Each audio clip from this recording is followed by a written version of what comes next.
Você já deve ter ouvido falar em erro judicial. Você sabia que boa parte dos erros judiciais que ocorrem tanto no Brasil quanto no mundo diz respeito exatamente ao reconhecimento de pessoas?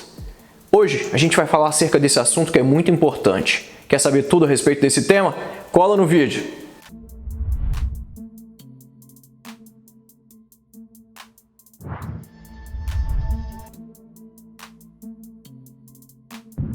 Eu sou o professor Dickson Cossetti, do curso Direto ao Ponto, e hoje vamos para mais um vídeo da série Debates, aquela série em que a gente discute os principais pontos para as provas discursivas, sejam provas de concursos públicos, sejam provas de vestibulares. Mas antes, se você ainda não é inscrito aqui no canal, por favor, inscreva-se. E claro, ative o sininho para você receber as notificações a respeito dos novos vídeos. E se você ainda não me segue, tanto lá no Instagram quanto no Facebook, por favor, siga-me. E também siga os meus perfis do meu curso, o curso Direto ao Ponto. Dito isso, vamos àquilo que interessa. Olho na tela. O que vem a ser o reconhecimento de pessoas? O reconhecimento de pessoas é o procedimento em que uma pessoa, vítima ou testemunha ocular de um crime, após descrever alguém que viu no passado, confirma a identidade do suspeito no tempo presente. O reconhecimento pessoal se baseia na busca da individualização de um criminoso, enquanto as autoridades responsáveis pela investigação ainda não identificaram ou possuem dúvidas a respeito de quem seja o suspeito de praticar o delito. Esse procedimento pode ocorrer tanto durante o inquérito policial quanto durante o processo e, usualmente, é usado como meio de prova, sobretudo em certos delitos que envolvam unicamente a presença da vítima e do autor, como é o caso de alguns crimes contra o patrimônio ou contra a dignidade sexual. Mesmo nas situações em que já é efetuado o reconhecimento anteriormente, na fase de investigação, a diligência é normalmente repetida na etapa processual, agora sob a presidência do julgador e com a participação da acusação e da defesa. Ressalto que o reconhecimento de pessoas é objeto de inúmeras controvérsias. Ele é tido por muitos como importante ferramenta comprobatória da autoria do fato investigativo. Em contrapartida, há estudiosos que condenam esse procedimento, atribuindo a ele inúmeras falhas e inúmeras possibilidades de incriminar e condenar pessoas inocentes. Muitas vezes, tal reconhecimento é o único, ou ainda, é o principal meio probatório que vai fundamentar a condenação judicial. Como funciona o reconhecimento de pessoas? Cada país tem um protocolo específico de reconhecimento de suspeitos. No entanto, há características que são seguidas em praticamente todos os lugares. Em síntese, funciona assim. A vítima descreve os traços do suposto autor do crime. Em seguida, tem início o procedimento de reconhecimento. Um dos protocolos mais conhecidos é que o suspeito não pode ser colocado para reconhecimento sozinho. Outras pessoas precisam ser colocadas junto a ele. E deve haver um grupo ou mais em que o suspeito sequer está presente. Além disso, é indicado que o policial que organiza o reconhecimento não saiba quem é o suspeito entre os participantes do grupo. Isso evita que a vítima ou testemunha seja influenciada pela autoridade. Aqui no Brasil, o reconhecimento pessoal deve seguir algumas regras gerais. A pessoa que vai ser reconhecida deverá se perfilar ao lado de outras com aspectos físicos e fisionômicos semelhantes aos seus, de preferência sem que esta veja as demais que irão participar da diligência. Como você viu, sem dúvidas, é uma tarefa difícil para a autoridade policial conseguir outras pessoas com perfis semelhantes ao perfil da pessoa que vai ser reconhecida. Vale ressaltar que o reconhecimento de suspeitos pode ser feito pessoalmente ou ainda por foto. O reconhecimento está regrado no Código de Processo Penal. No entanto, a legislação brasileira adota o ato de reconhecimento pessoal por fotografia por extensão e não o prevê expressamente. Embora seja uma prática comum, como já mencionado, ainda que não seja previsto em lei, o reconhecimento de pessoas por meio de fotografias é o mais comum e funciona basicamente da seguinte maneira. Após ser considerada vítima ou testemunha de determinado crime, a pessoa, assim entendida, dirige-se até a delegacia de polícia responsável pela investigação do crime. Lá chegando, é disponibilizado a ela um estoque de imagens virtuais, normalmente virtuais, de pessoas que já foram anteriormente capturadas pela polícia e criminalmente identificadas, para que, com base nesse rol de aparências, a testemunha possa reconhecer quem tenha, segundo aquilo que ela lembra, cometido a infração penal. Em caso positivo, é procedida a lavratura de um auto de reconhecimento, em que constará uma declaração firmada pelo reconhecedor e, ao lado, a fotografia do suspeito, da forma como foi apresentada a testemunha, bem como uma descrição oficial do modo como foi feita a recognição, sendo que tal documento passará a integrar os autos do inquérito ou do processo e, consequentemente, ser considerado indício ou ainda uma prova válida. Tendo visto o que já falei, o reconhecimento fotográfico ocorre de forma corriqueira durante a fase de investigação preliminar.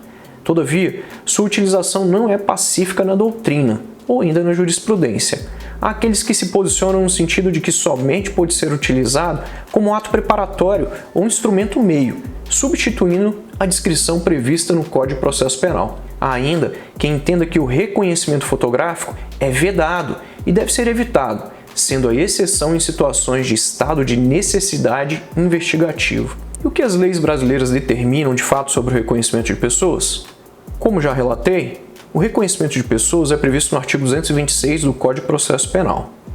Ele está inserido no título reservado às provas do processo penal e tem por finalidade precípua a identificação de um suspeito ou de um objeto por meio da palavra da vítima ou das testemunhas.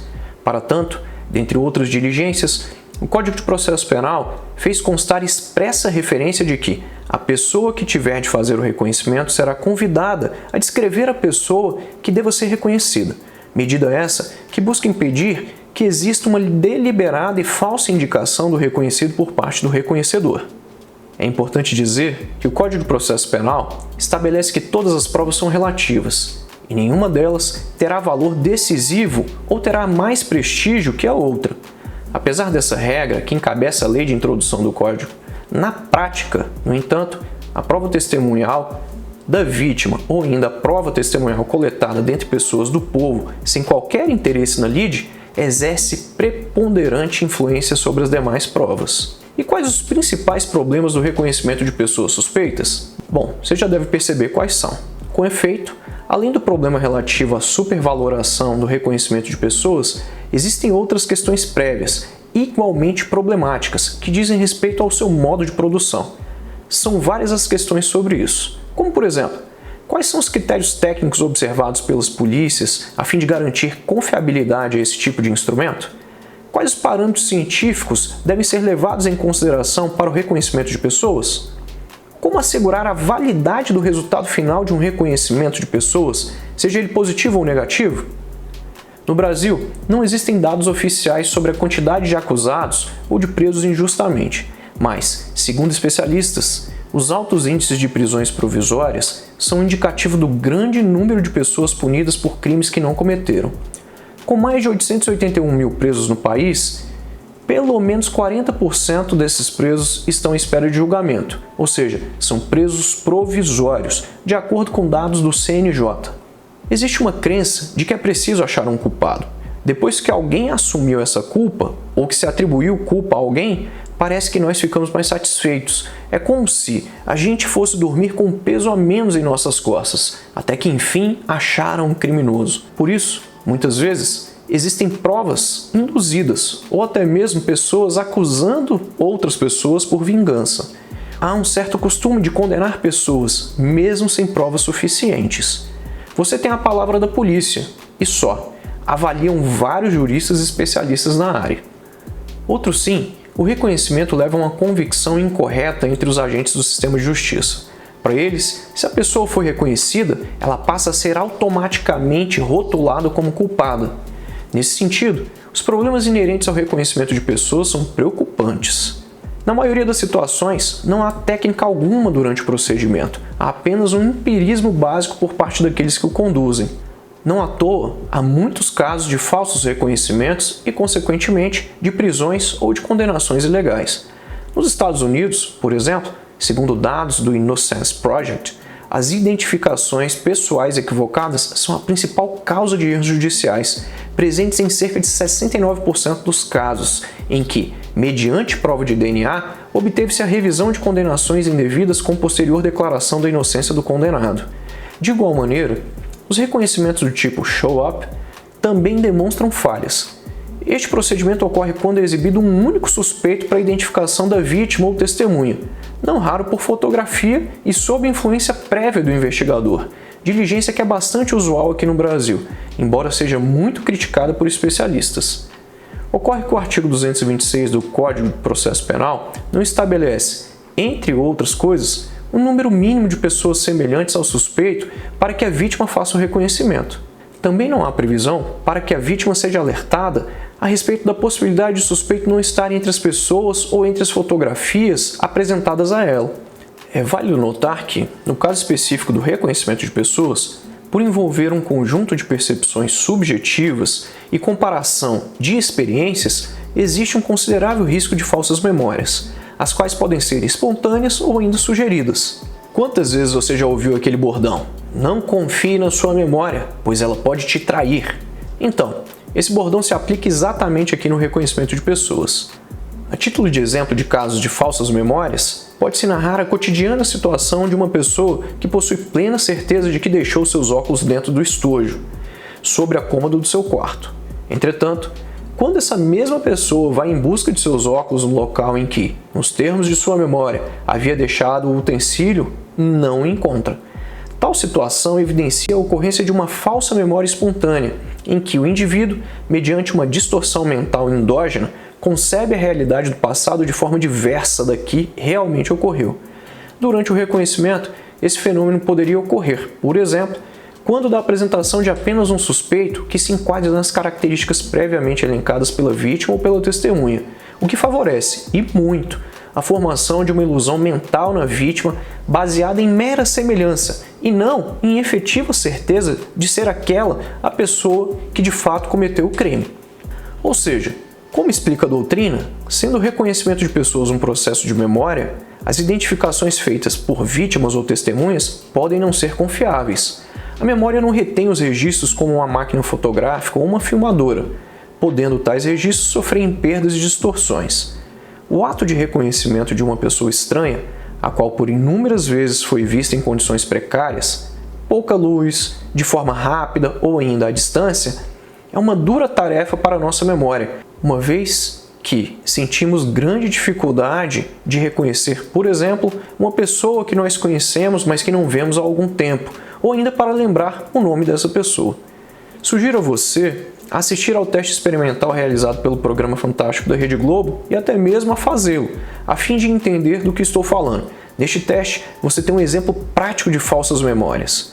O reconhecimento de pessoas, como dito, está regrado no artigo 226 do Código de Processo Penal e, como se observa, a legislação brasileira adota o ato de reconhecimento pessoal por alinhamento. São vários os casos de erros que compreendem o reconhecimento de pessoas. Uma advogada criminalista relatou a seguinte prática. Em muitos casos que chegavam a mim no Conselho Penitenciário, o reconhecimento era feito da seguinte forma. Pegavam o sujeito preso, com cara de preso, sem banho, abatido, e colocavam ao lado dele funcionários do cartório, todos arrumados, com roupas sociais. É claro que a vítima sempre reconhecia o sujeito como autor do crime. No Rio de Janeiro, um cidadão foi acusado de homicídio por ser de pele negra, magro e alto, conforme descrição das testemunhas. A suspeita recaiu logo sobre ele, o qual foi preso preventivamente e encaminhado à delegacia local. Lá, foi elaborado o auto de reconhecimento por 3 testemunhas, além da mãe da vítima morta, que estava no local e no momento do crime. Todas as 4 pessoas o reconheceram como o autor dos disparos. No instante em que 4 pessoas afirmaram, com segurança, ter sido aquele o suspeito responsável pela autoria do crime, aflora para as autoridades uma espécie de garantia por meio de provas que aquele indivíduo é o indivíduo culpado do delito.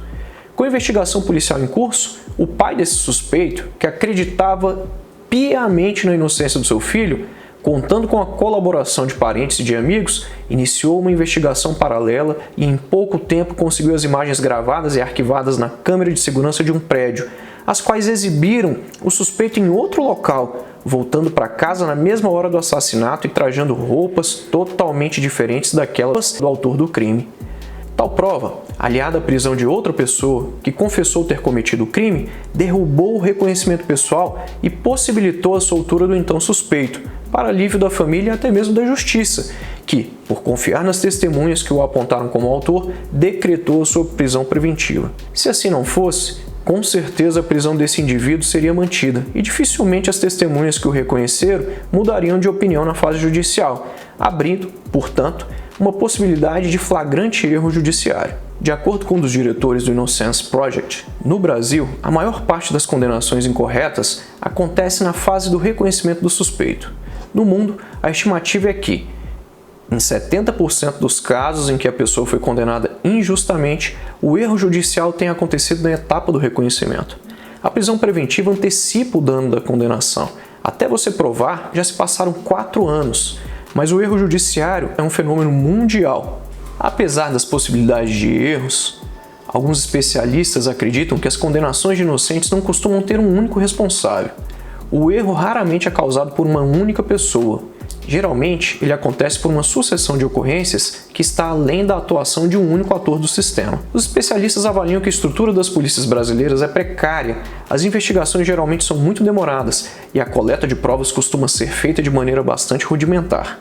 Cabe dizer que, ao conceder habeas corpus para absolver um homem que foi acusado de roubo, cuja condenação não teve outra prova, senão a declaração de vítimas que dizem tê-lo identificado em uma foto apresentada pela polícia, a 6ª Turma do Superior Tribunal de Justiça, o STJ, estabeleceu diretrizes para que o reconhecimento de pessoas possa ser considerado válido.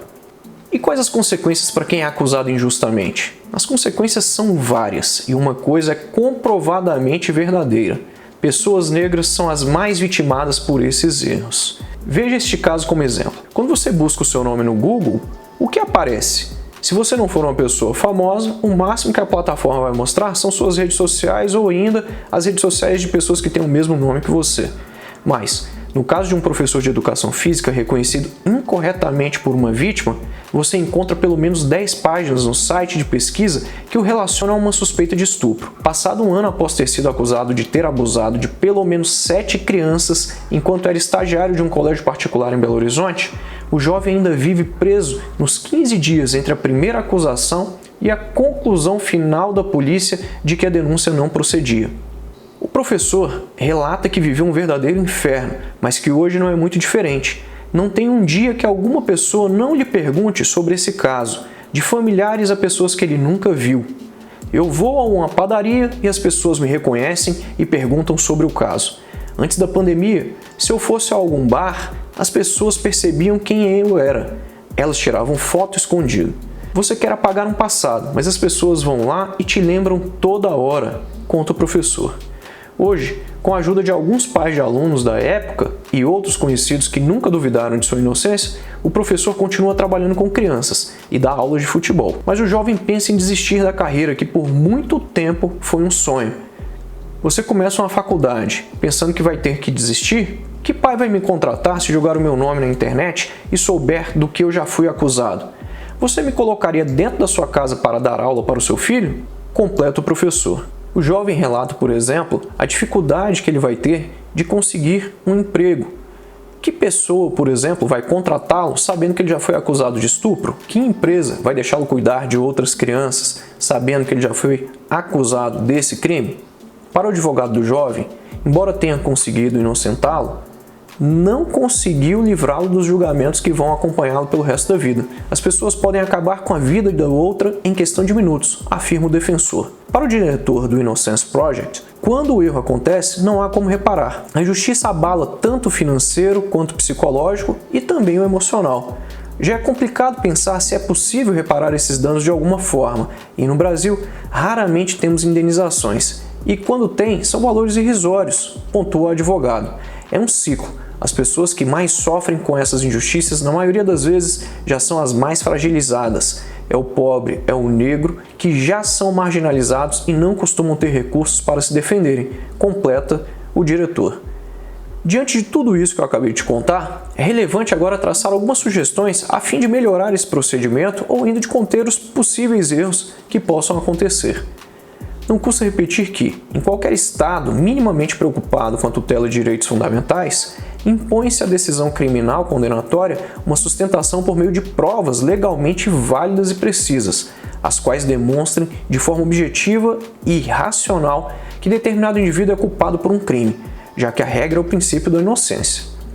No caso específico do reconhecimento de pessoas, por envolver a liberdade do suspeito, o controle deve ser ainda mais rigoroso. Por isso, todos os operadores do sistema de justiça criminal, desde a fase de investigação até o trânsito em julgado do processo, precisam ser preparados e treinados para lidar com as informações criminais, obtidas por intermédio da memória humana.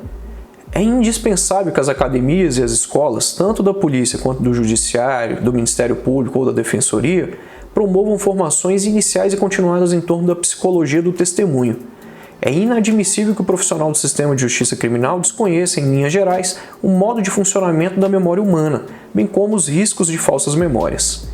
Frise-se que, para além de um nível de conhecimento teórico adequado ao regular exercício profissional no campo da persecução criminal, é necessário que os respectivos órgãos públicos sejam dotados de uma estrutura mínima, compatível à implementação efetiva de novas práticas redutoras de decisões erradas e, consequentemente, de danos para terceiros.